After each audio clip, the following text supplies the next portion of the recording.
Good morning, everyone. We're continuing with our How to Work with People based on Swami's wonderful book, The Art of Supportive Leadership. Let's begin with a prayer.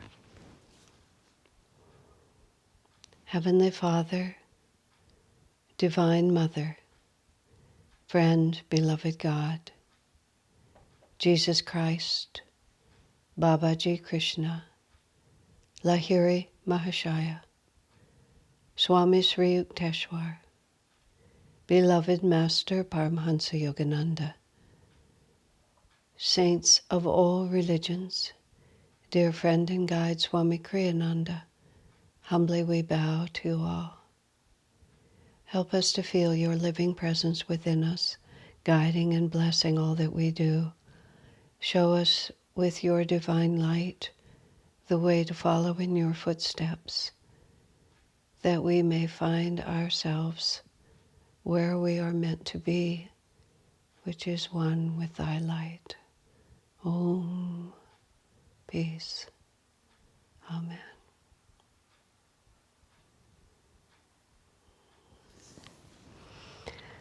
So we are now in the summary of this chapter on leadership is intuition guided by common sense, or intuition and common sense, however it's exactly called. So Swamiji gives us 9 points to summarize this. You know, this is one of, well, actually I say that about every chapter, don't I? So I say this is one of the most important chapters. Intuition is the ability to be truly creative, to just see what isn't there yet, but is trying to happen. And intuition, as I've discussed in these many sessions, because we've been on this subject for a long time, is also extremely subtle.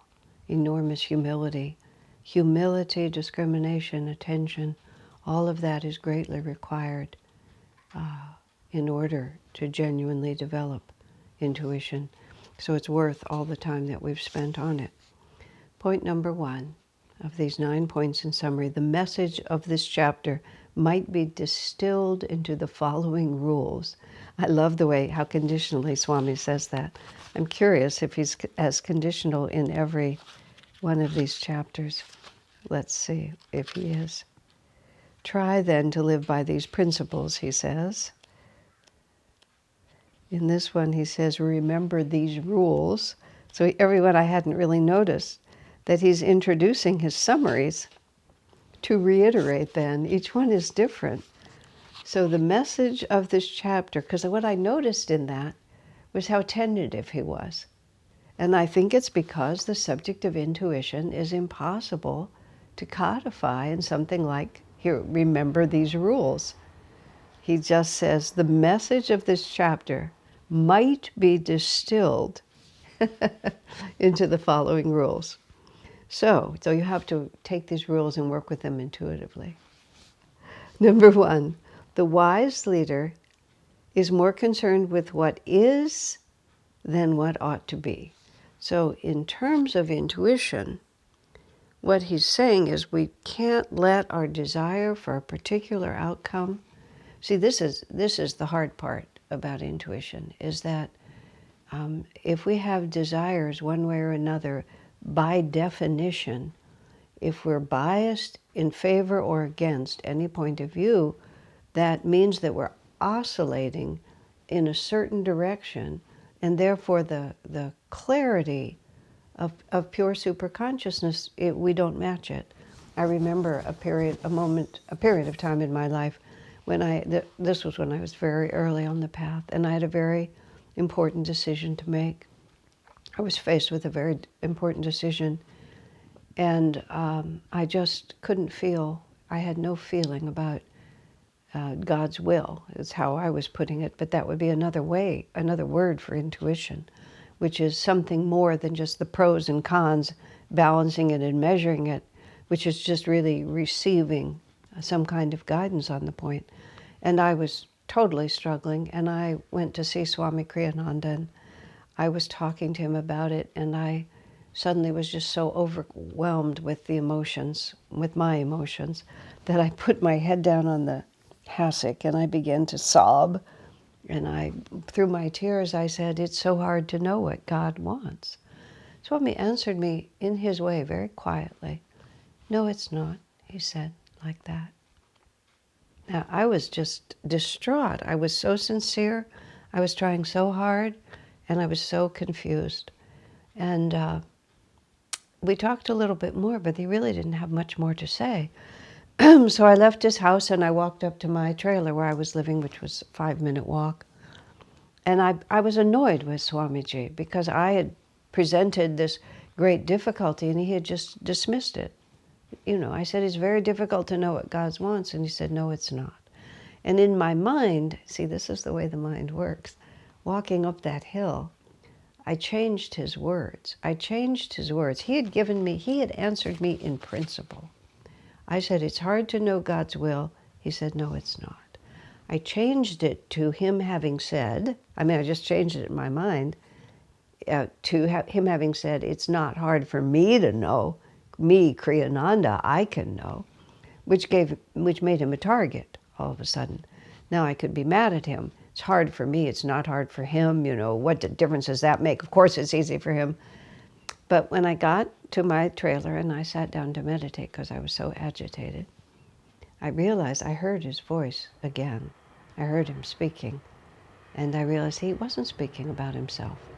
He was saying that I was perceiving it as difficult, and he was saying, no, it's not difficult. Well, I said, I started having an inner conversation with Swami. It's exceedingly difficult for me. Why is it so hard for me? If this is a simple task, why is it so hard? He said, because you don't want to know. Now that was a bit of a tough thing for me to swallow, but I paused and thought, why is it so hard for me to know? Again, the answer, because you're afraid of the answer.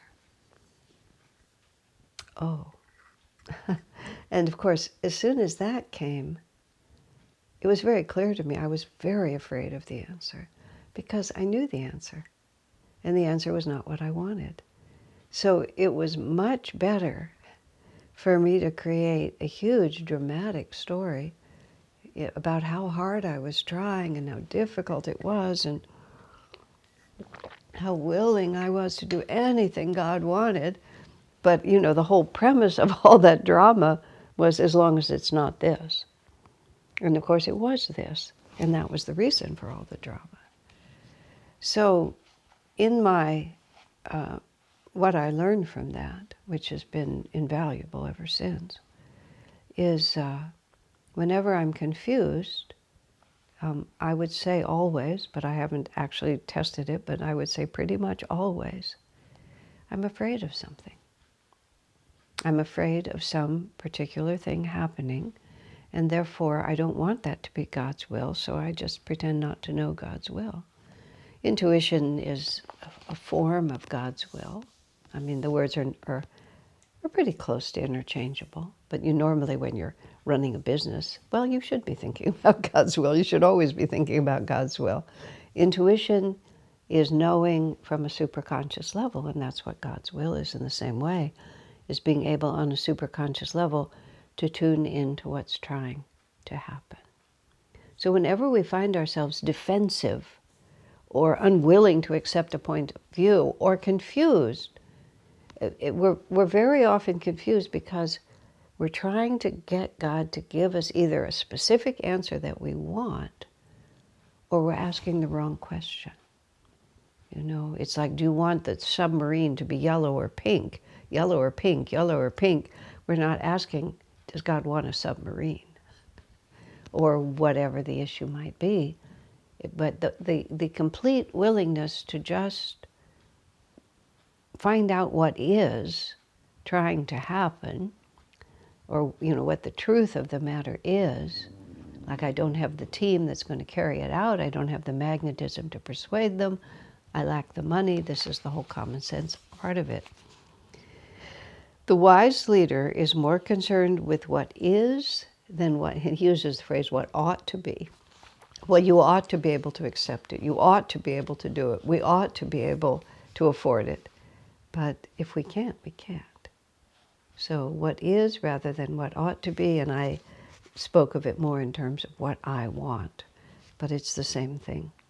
I want it to be different. Number 2, he is more concerned with what will work than with mere opinions, even his own.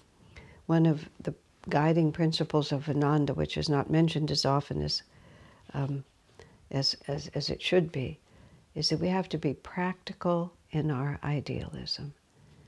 Because we can have wonderful ideas, but many ideals are just simply too perfect for this world. This is a world of shadow and light. It's a world of light, but it's also a world of shadow. And we just, even though something is perfectly beautiful, this is a world of duality. And it often just simply can't happen that way. It's the same as number 1. Well, what ought to be? We ought to be able to do this, but sometimes we can't. He's more concerned with what will work than with mere opinions, even his own. So it's not really what I want to be true. Now we're coming into that. That's just an opinion. The question is, what will really work? What will move us forward? Many people fail because they think it's inappropriate to be practical. They feel like they have to hold the vision, but it's better to, Swamiji's way of doing it, I began to call it, was do a good thing now and then do a better thing later, instead of only trying to do the perfect. He often wrote new additions to his books. He often sort of developed something a little bit more later down the line. I used to have this was a serious limitation in my ability to manifest for a long time. I would just get hung up trying to make every tiny piece absolutely perfect. And it really, the flow of energy was much more productive than every little tiny thing being exactly right. And I would just spin over minutia instead of doing it well enough to keep the energy going.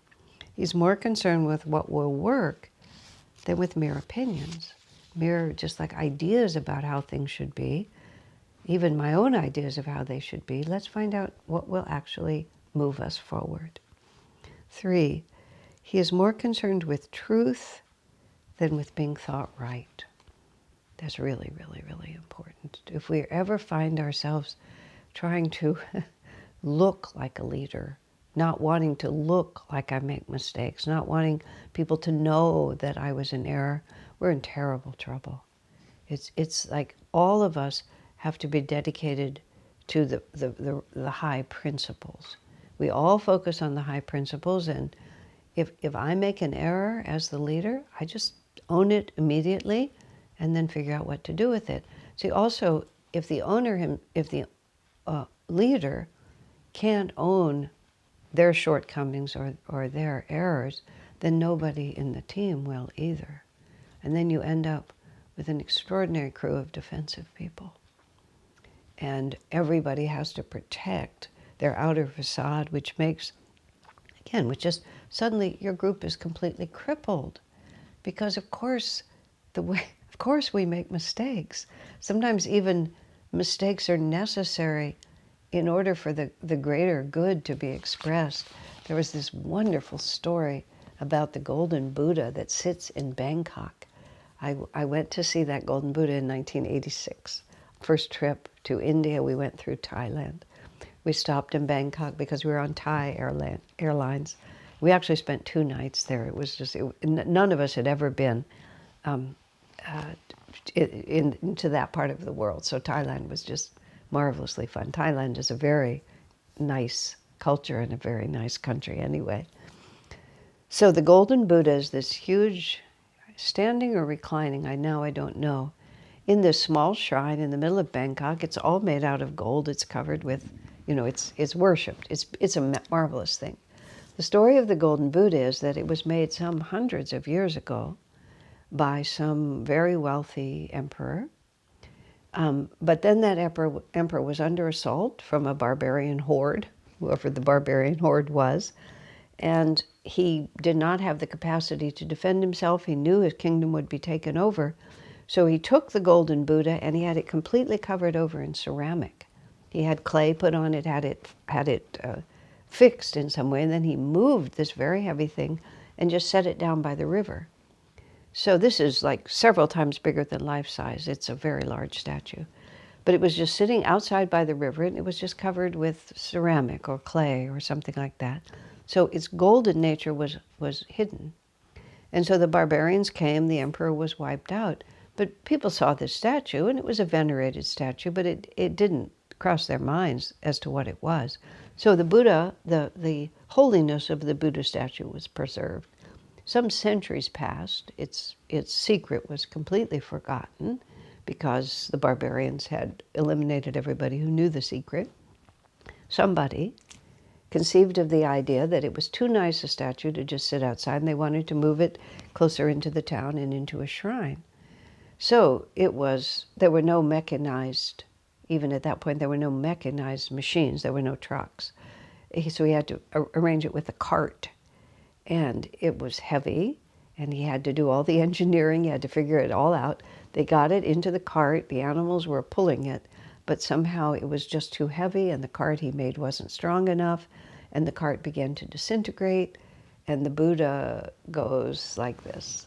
Now, I love the idea that this happened to a real person in real time, and the poor man, presumably it was a man who'd planned the whole thing. Everything is going really well, and then he watches the cart begin to disintegrate. He watches it disintegrate. He watches this valuable Buddha statue tipping over like this. Of course, it did crash to the ground, and the ceramic smashed. And it's just like, what a moment, right? But when it smashed, it was revealed that inside of it, there was a golden statue, which nobody knew. Now, of course, this is apparently a true story. It was told to me in Bangkok. There's so many beautiful allegories. We're all gold inside, and only when the ego cracks, like that. You could do all of that. I like to think of it that this is my favorite thought about this, that God needed someone who had the chutzpah and the courage and the confidence to move that statue, but whose mathematical calculations would just be a little bit off. Because God uses us for his own ends. That statue would never have been revealed for what it was if that cart had been strong enough to move it. But it wasn't. So we tend to always want to hold the credit. The credit can be for the good that we accomplished. The credit can also be for the faults that we have. It's my fault. I did it. But we have to allow a little space when we're sincere, when we're doing our best, when our intentions are good. Often Divine Mother needs somebody who's good enough, but not too good, because then something else is going to unfold. So it's a big step in our evolution as human beings, what to speak of our evolution as leaders, to be able to be at peace with what is, and not always feel that my idea, my opinion of how it's supposed to be is how it has to be. No, really, it's actually quite interesting once you begin to think, as long as you're sincere and did your best, or even if your best is mediocre, you still did your best. The best effort I was capable of making, that we have to we have to trust that we're all part of a bigger picture. And it's not like I alone, with my personality, can dictate destiny. So it is more concerned with truth than with being right. And part of truth is that God is in charge. He's just in charge. When Swamiji was working to establish Ananda's ashram in San Francisco, this was back in 1980, and he worked, it was 1979. He put in many, many, many months of work, was working exceedingly hard, and it was not really coming together in the way that he'd hoped. And Swami remarked, he said, if Divine Mother makes it impossible for us to start an ashram here in San Francisco, that won't be a problem. we'll just say, well, we gave it our best effort. Clearly it wasn't God's will. We'll just go home. He said the problem is she makes it barely possible. And therefore we have to just keep persevering until either we break through or we realize that this simply isn't meant to be. That the truth of the matter is that it's not going to happen. Or the truth of the matter is she hasn't released us yet. We have to just keep persevering. This understanding this balance point between how God's will interacts with our own self-effort. I prefer to err on the side of being a devotee. I don't have any trouble applying my willpower and applying my energy to a situation if I feel that I'm supposed to make it happen. But I find it's sweeter and more true to also allow Divine Mother's hand in that. So he is more concerned with truth than being thought right. So I just want to know what's true here. I just want to do what's trying to happen. And if I get onto the wrong side of things, let me give it up. When I know in the process of this, I mentioned once when I was involved with a lot of people on a big project, I had an intuition about how we should go forward, and I was quite sure that my intuition was correct. But I became so egotistical about it, and so much about I know what's right, that everybody got mad at me and nobody wanted to listen. And so I had to say, and I didn't hesitate to say, I said, maybe my intuition was true, but the way I have presented it has confused the issue to such an extent that I simply withdraw. I withdraw my suggestion and I withdraw my input. I leave it to you because I'm not qualified to make the decision. Once I did that, everybody calmed down and they did exactly what I thought we should have done. But they were right to not listen to me, because I had become more concerned about being right. And it was a coincidence that my point of view was also true, because I was wrong. I was wrong in the way I was presenting it. People need to know that you as a leader, that your commitment is to the best, true way of doing things, not just to being the one who presents it, even if you are always the one who presents it. In other places, Swami says, give others the credit, even if it's your idea. You know, if you possibly can, let others have the credit. You don't need that. Creates the atmosphere you want.